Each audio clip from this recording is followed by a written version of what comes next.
Un amas de ruines et des familles dévastées, Joe Biden se déplace donc avec son épouse à Surfside en Floride, une semaine après l'effondrement d'un immeuble de 12 étages. 140 personnes sont toujours portées disparues.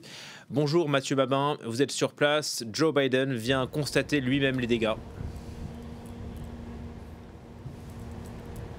Oui, absolument. Joe Biden qui vient d'atterrir sur l'aéroport international de Miami avec un agenda extrêmement chargé. Il passera plusieurs heures ici à Miami pour s'enquérir tout simplement de l'avancée des recherches et une visite qui va débuter par un briefing par les principaux artisans de ces recherches justement, mais également par les autorités de la ville de Miami. C'est la maire de Miami qui en réalité va offrir son premier briefing à Joe Biden et à la première dame qui l'accompagne, la maire de Miami qui a été omniprésente ici, qui s'est adressée à la presse et aux familles évidemment depuis le début de cette crise il y a maintenant une semaine. Cela fait une semaine effectivement que cette tour s'est effondrée et a enseveli entre 136 et 160 personnes.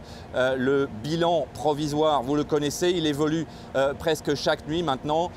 Hier, 2 enfants ont été sortis des ruines, 2 enfants de 10 et 4 ans.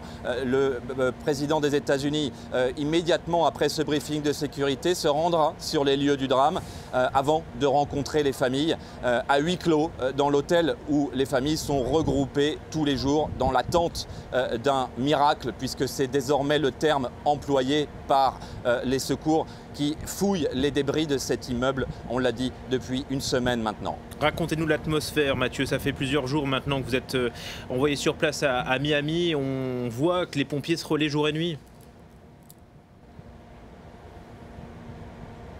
Oui, absolument. C'est la mobilisation générale au niveau de l'État et même au niveau de la nation américaine. Nous avons échangé ces derniers jours quotidiennement avec les chefs des secours et notamment avec la chef adjoint des pompiers de Miami, une femme qui dirige les opérations et qui nous raconte l'étendue des propositions des États voisins. L'ensemble des États américains qui disposent de moyens spéciaux dédiés aux catastrophes urbaines se sont portés volontaires pour intervenir ici. 150 secouristes se relaient sur les ruines de l'immeuble depuis les toutes premières heures du drame. 150, c'est en réalité le maximum d'hommes et de femmes qui peuvent être déployés sur le site par rotation de 12 heures. Donc pendant toute la journée, 24 heures sur 24, les débris sont fouillés.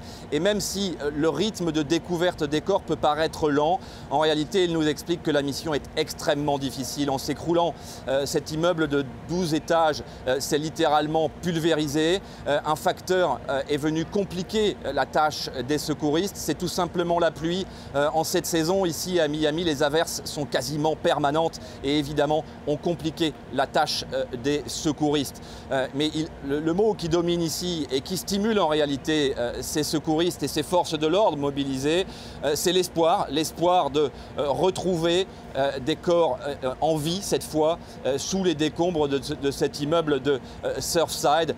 Probablement au moment où les secours vont atteindre la base de l'immeuble, ils trouveront, en tout cas c'est ce qu'ils espèrent encore une fois, une poche d'air qui aura permis à quelques survivants de respirer ou de s'alimenter. Bilan provisoire en tout cas, 18 morts au moins. Merci beaucoup Mathieu Babin, envoyé spécial à Miami pour ce compte rendu.